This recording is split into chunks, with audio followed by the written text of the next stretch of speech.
Hello everyone, I hope you all are fine. So आज की इस वीडियो में हम डिस्कस करेंगे, जैसे कि हमने पिछली वीडियो में डिस्कस करा था, कि how can you ace for macro economics. तो उस वीडियो का लिंक आपको मेरे डिस्क्रिप्शन बॉक्स में मिल जाएगा, जिसमें मैंने तीनों एग्जामों के बारे में बात करी थी, specifically CUET PG, IIT GATE, IIT JAM 2026। इन तीनों के लिए इंटीग्रेटेड स्ट्रैटेजी कैसी होनी चाहिए।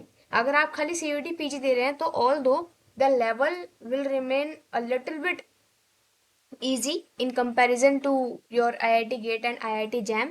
Easy in terms of कि CUET PG will be more on sort of your theoretical and your learning abilities, but IIT GATE and IIT JAM are mostly based on the quantitative perspectives. So therefore इसलिए यहाँ पर ये necessary बनता है कि हम हर एक एग्जाम के लिए किस तरीके से अप्रोच करें, जिस तरीके से हम अपनी जो प्रिपरेशन है वो एक इंटीग्रेटेड वे में ले पाए। Although if you go for CUET PG and you prepare only for the level of CUET PG, just ignoring the mathematical counterparts or the quantitative counterparts of the syllabus, just by analyzing your CUET PYQs आपको ये पता लगा कि हाँ उतना ज़्यादा mathematical नहीं पूछा गया है, and you got DSE, ठीक है, you got a very good score in CUET exam 2026 and you got DSE, so that would be difficult for you to cope up in the DSE curriculum, because वो तो वहाँ पर more sort of your quantitative prospective ही रहेगा, यानी वहाँ पर आपका जो मैथमेटिकल एनालिटिकल स्किल्स हैं that will be checked.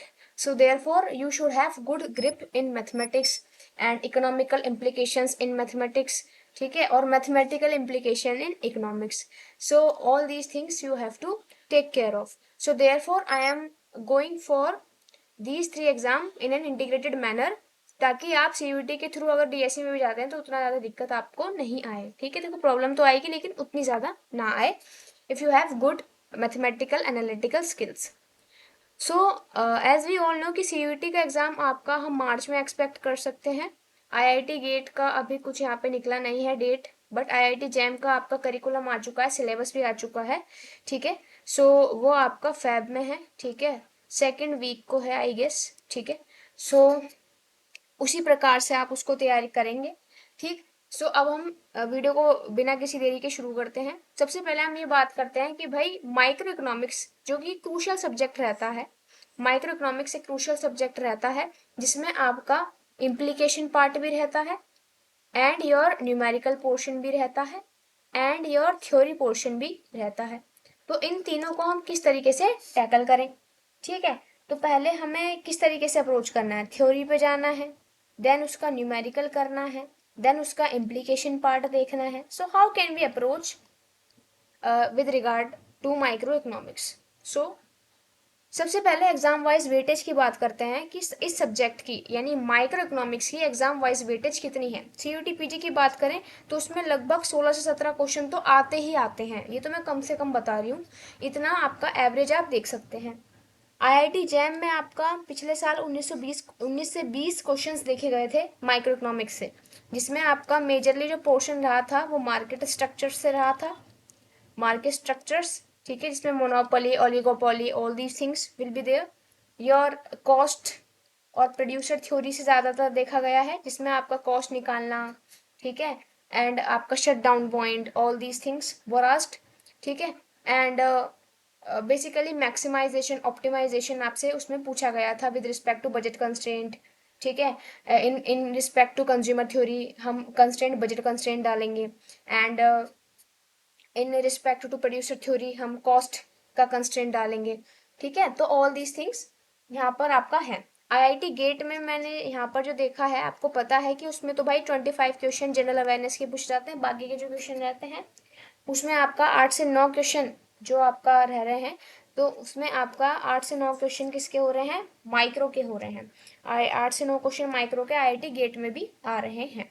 Okay, so this was the exam wise weightage.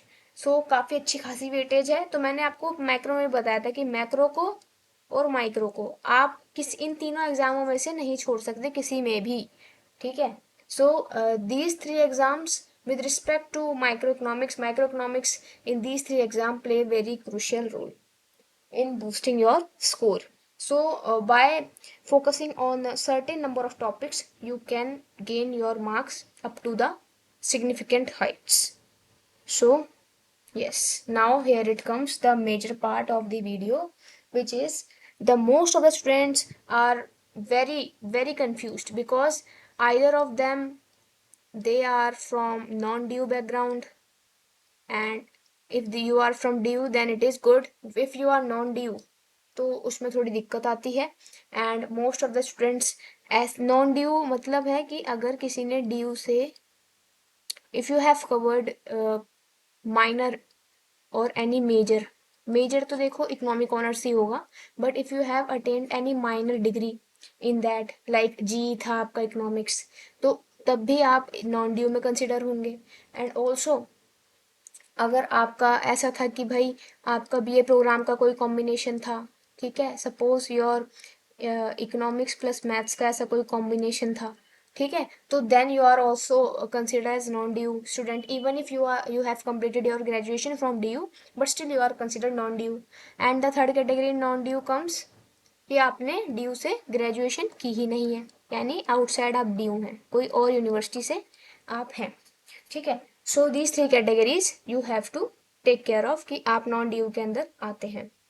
But make sure, I hope कि आपका जो भी जैसा है कि किसी का ऐसे मैथ्स में हाथ तंग रहा है आपके 12th लेवल तक, तो I will recommend all of you कि आप मैथ्स को यहाँ पर स्पेशली जो डिफरेंशिएशन वाला पार्ट है एंड इंटीग्रेशन वाला पार्ट है उसको तो आप अच्छे से कर लें, क्योंकि ये पार्ट आपका माइक्रो में भी बेनिफिशियल रहेगा, ठीक है. विद जब आप ऑप्टिमाइजेशन करेंगे, डिफरेंशिएशन निकालेंगे, first order derivative, second order derivative, so आपको अच्छे से वो पता होना चाहिए, maximum minima, concavity, convexity, all these things, ठीक है. So okay, now coming from what should be the ideal sequence for covering your micro economics. जैसे कि मैंने मैक्रो में भी बताया था, the first step, the first ideal step should be going through PYQs. You have to go through from the PYQs. Suppose आप इन तीनों exams को टारगेट कर रहे हैं, CUET PG, IIT JAM, IIT GATE, तो आप हर एक एग्जाम के PYQs को एक बार गो थ्रू कीजिए, एक बार देखिए कि माइक्रो के किस तरीके के क्वेश्चन पूछे गए हैं, ठीक है. ओके, लेकिन उससे भी पहले एक स्टेप मुझे यहाँ लिखना था, वो था सिलेबस. सिलेबस पढ़ना है.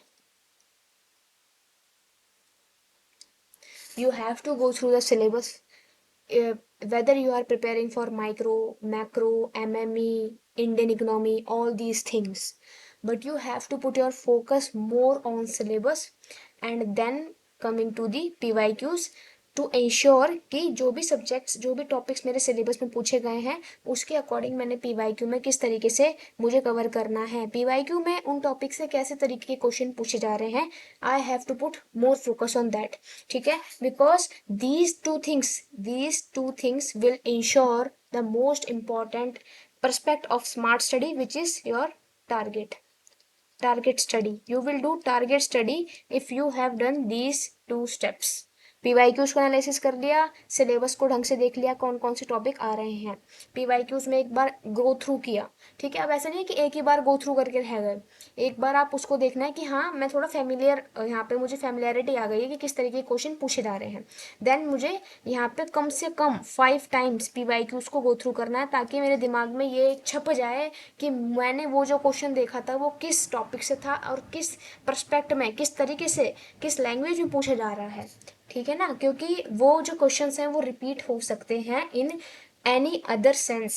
जो एग्जामिनर है वो बार बार नए क्वेश्चन तो नहीं लेके आएगा, चांसेस दैट कि they can repeat the questions, therefore we have to be more conscious when we are going through our PYQs. Okay, okay, now second step here comes is when you are going through your PYQs you have to note them down. In what sense I am showing you, if you will take my notes package which I have launched for CUET exam, IIT JAM, IIT GATE, ठीक है, वो सभी के लिए beneficial रहेगा क्योंकि वो आपका अच्छा फाउंडेशन बिल्ड करेगा, ठीक है. एंड उससे आपकी मोर कंसेप्चुअल क्लैरिटी आएगी, ठीक है. अगर आप उसको लेते हैं तो उसमें मैंने PYQs का एनालिसिस किया हुआ है, PYQs का एनालिसिस मैंने किया हुआ है, ठीक है, लेकिन किसके लिए किया हुआ है? CUET PG के लिए।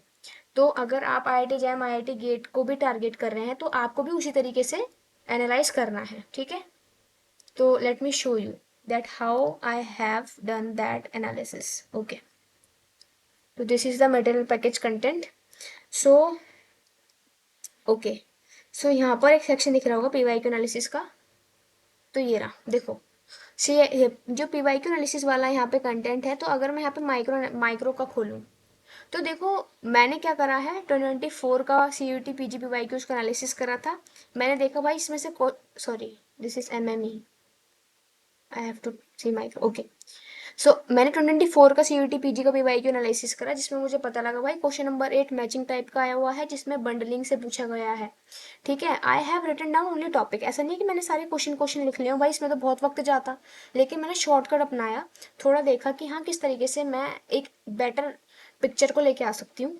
तो क्वेश्चन नंबर 9 मार्कअप वाले फॉर्मूले, यानी कि लर्नर्स इंडेक्स से आया हुआ है, ठीक है। लर्नर्स इंडेक्स काफ़ी इंपॉर्टेंट है, जिसके क्वेश्चन मुझे मोस्टली तीनों एग्जाम के PYQ में दिखे हैं, एंड दो दो तीन तीन क्वेश्चन दिख रहे हैं मुझे, ठीक है, तो उसको आप छोड़ नहीं सकते हो। मोनोपोली में आप देखेंगे उसे, ठीक है। And question number 15 public goods से आया है, क्वेश्चन नंबर 28 भी माइक्रो से आया हुआ है, 31 भी इस तरीके से, 34 भी आया हुआ है, 35। तो मैंने क्या किया है, देखो मैंने इसमें क्या पैटर्न अपनाया है। तो मैंने सबसे पहले क्या किया कि मैंने ऊपर लिखा मुझे जो एनालाइज करना है, वो suppose I am analysing for CUET PG, I am analysing for CUET PG। 25 PYQ देखूंगा, 24 PYQ देखूंगी, 23 का PYQ देखूंगी, 22 का PYQ देखूंगी, 21 का PYQ देखूंगी, ठीक है। तो देख लिया भाई, इन 5 सालों के PYQs को मैंने देख लिया। अब उसमें मुझे क्या करना है, अब मुझे उसमें क्या करना है कि भाई सबसे पहले मुझे 25 का देखना है। उसमें मुझे जैसे सपोज मैं माइक्रो का कर रही हूँ, माइक्रो का एनालाइज कर रही हूँ, तो माइक्रो में इन 5 सालों के देखूंगी, इन 5 सालों के PYQs में माइक्रो के कौन कौन से क्वेश्चन आए हुए हैं। सपोज मैंने देखा भाई क्वेश्चन नंबर 2 माइक्रो से है, एंड टॉपिक है bundling. I have written question number 2 2025 में आया हुआ है, बंडलिंग से आया हुआ है। क्वेश्चन नंबर 3 कॉस्ट का न्यूमेरिकल है, टीवी से ABC निकालने के लिए पूछा हुआ है, ठीक है, तो वो मैंने लिखा।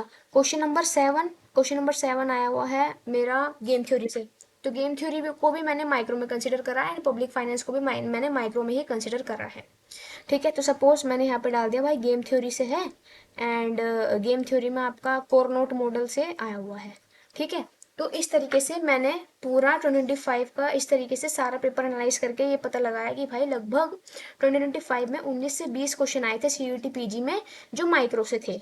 इसी तरीके से 2024 में मुझे पता लगाना है कि भाई 15 से 16 क्वेश्चन आए हैं जो माइक्रो से थे। 2023 में पता लगा लिया भाई सपोज 14 से 15 क्वेश्चन आए हैं जो माइक्रो से थे। इसी तरीके से 2022 में पता लगा लिया कि भाई 12 से 13 क्वेश्चन आए हैं जो माइक्रो से थे।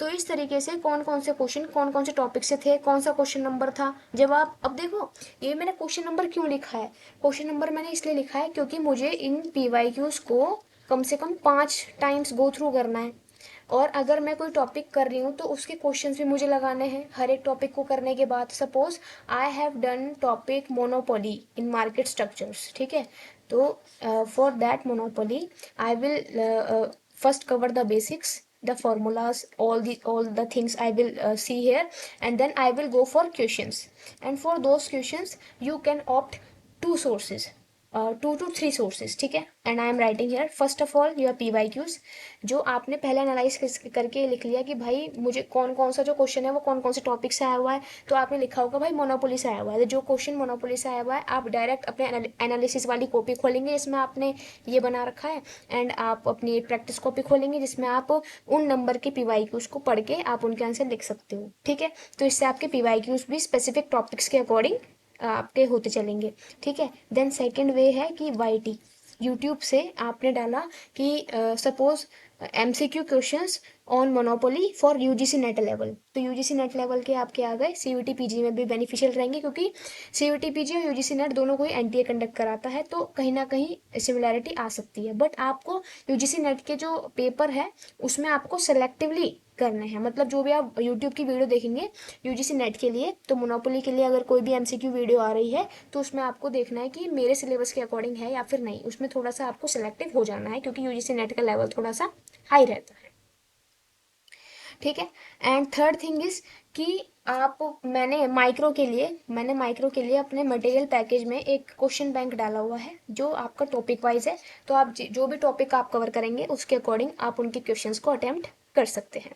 ठीक है। सो ये 3 सोर्सेज मैंने आपको बताया। पहले आपको, अगर आप टॉपिक वाइज कवर कर रहे हैं, ठीक है, तो आप उस टॉपिक वाइज कवर करके उसके क्वेश्चन जरूर लगाएंगे, तभी आपकी बढ़िया तरीके से प्रिपरेशन होगी, नहीं तो नहीं होने वाली है। तो this is the ideal sequence जिससे आपको अपने माइक्रो को कवर करना ही करना है। एंड अगर आपको बिल्कुल माइक्रो का जो नोट्स हैं बिल्कुल एकदम फाउंडेशन लेवल के चाहिए, एंड ये चाहिए कि बहुत कंसेप्चुअल क्लैरिटी आ गई है, एंड आप उनको पढ़ के जो रिवीजन में भी हेल्पफुल रहेंगे, एंड आप अगर फर्स्ट टाइम कर रहे हैं वो भी हेल्पफुल रहेंगे, कॉम्प्रिहेंसिव नोट्स हैं, ठीक है। सो उनके लिए आपके बेनिफिशियल रहेंगे। So let me show you those notes. तो this is the note section, you will get here microeconomics। तो yes, producer theory, producer and supplies के basics, monopoly, monopolistic, externality, Pareto optimality, bumper notes. तो here you will see bumper notes. Okay, these are your bumper note, जिसमें आपको ये भी दिखेंगे कि हमारे इकोनॉमिस्ट्स के नाम भी मैंने लिख रखे हैं, सब चीज़ लिख रखी है। मैंने डेट भी लिख, ये ईयर भी लिखा हुआ है, जैसे जो इम्पोर्टेंट है ना उनका। ठीक है। And now this is your consumer theory, मतलब पूरे ऐसे आपका बिल्कुल बढ़िया तरीके से बेसिक्स आपके बनाएंगे, सारी चीज़ें मैंने इनमें कवर की हुई हैं विद डायग्राम। एंड देन आपका जो भी और कॉम्प्रिहेंसिव है वो मैंने इस तरीके से कवर करी हुई है। देखो कंज्यूमर थ्योरी में दिखा देती हूँ।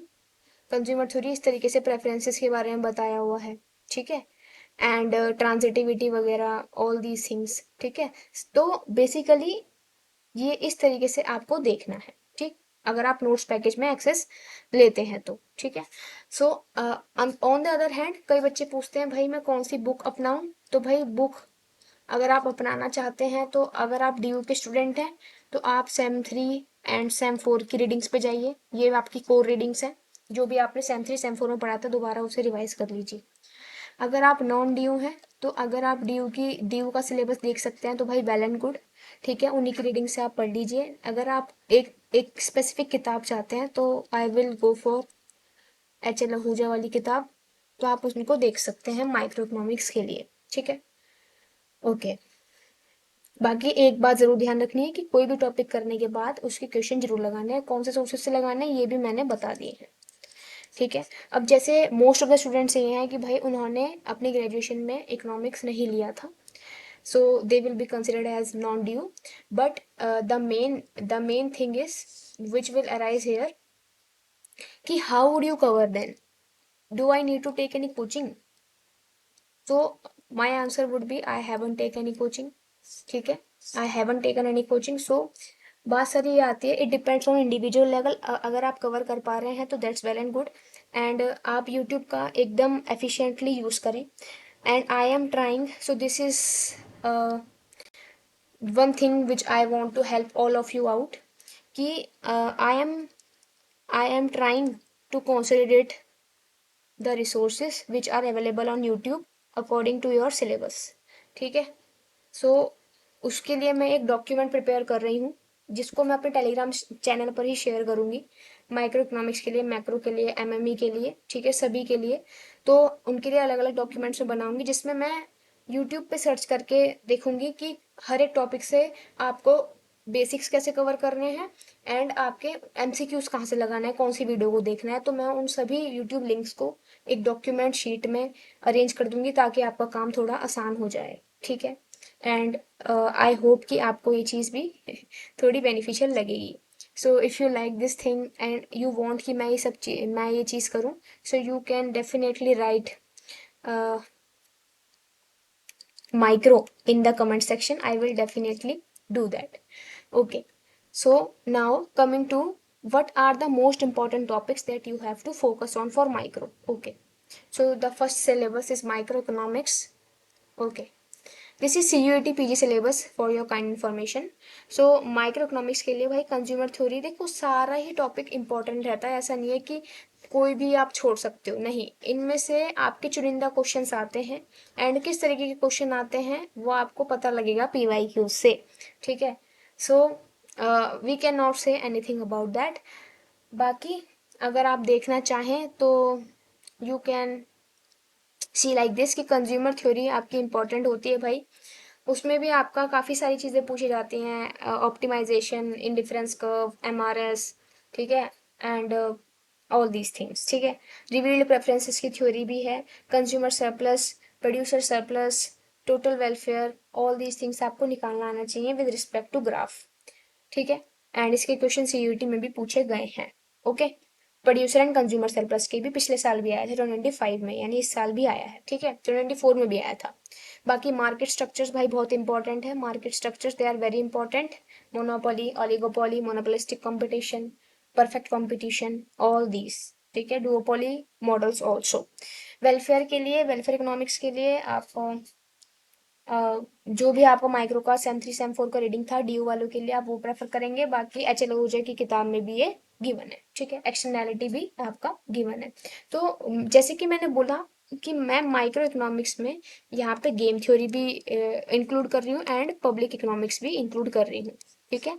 जिसमें पब्लिक इकोनॉमिक्स में जैसे आपका कोस्ट थ्योरम आपका इंपॉर्टेंट बनता है, ठीक है, Coase theorem and public goods वाला चैप्टर आपका इंपॉर्टेंट बनता है। तो इस तरीके से I have covered all the two subjects which you have differently studied in your graduation for DU students, and if you are also non DU, अगर आपने इन दोनों सब्जेक्ट्स को पढ़ा है तो आपको पता होगा कि माइक्रो से अलग ट्रीट किए जाते थे, बट ये माइक्रो के ही एक सब पार्ट आप ले सकते हैं, ठीक है। सो ये आप सारे सब्जेक्ट्स को, सारे टॉपिक्स को माइक्रो इकोनॉमिक्स में टॉपिक वाइज कवर करेंगे। आप सीयूटी पीजी का सिलेबस देख लीजिए, और आप आईआईटी जैम आईआईटी गेट का भी मैं सिलेबस दिखा देती हूँ आपको। So okay, this is your IIT jam syllabus 2026। सो इसमें consumer theory, producer theory, general equilibrium, ठीक है, मार्केट स्ट्रक्चर्स जैसे कि मैंने बोला, और गेम थ्योरी भी इन्होंने इसी में इंक्लूड करा हुआ है, एंड पब्लिक फाइनेंस भी इन्होंने इसी में इंक्लूड किया हुआ है। तो जैसे कि मैंने अभी आपको बोला कि मैंने जो भी वीडियो बनाई है, जो भी number of question exam wise weightage भी मैंने शुरुआत में जो बताई थी, उसमें मैंने माइक्रो इकोनॉमिक्स के संग public economics and game theory दोनों को ही इंक्लूड कर रखा था। And this is your GATE syllabus, IIT GATE, जिसमें आपका again theory of consumer behaviour, ठीक है, moral hazard, adverse selection, asymmetric information, again this is the part of game theory, ठीक है, principal agent problem, Bayesian equilibrium, ठीक है, comparative and non comparative equilibrium, ठीक है, सब परफेक्ट नैश इक्विलिब्रियम, ठीक है। तो ये आपका गेम थ्योरी का भी काफी अच्छा भाग यहाँ पर आ गया है, हिक्स एंड स्लट्सकी, ठीक है। So all these things you have to cover it, ठीक है, with your whole heart. Okay, now so again I am saying that, again I am saying one thing here, if you want कि मैं micro की if you want कि मैं micro, macro, MME, stats, tricks, eco tricks, ठीक है, and in Indian eco, तो इन सभी का यूट्यूब वीडियो के जो लिंक हैं वो एक डॉक्यूमेंट में कंसोलिडेट कर दूँ, तो आप सिंपली कमेंट सेक्शन में लिख सकते हैं, माइक्रो लिख सकते हैं, डॉक लिख सकते हैं, ताकि मुझे ये पता लग जाए कि आप सभी लोग एक्साइटेड हैं, and definitely it will also give me motivation to do that. I will share it on my Telegram channel, so Telegram channel को ज्वाइन कर लेना, लिंक आपको डिस्क्रिप्शन बॉक्स में मिल जाएगा। So share this video your friends and subscribe my channel for these type of videos.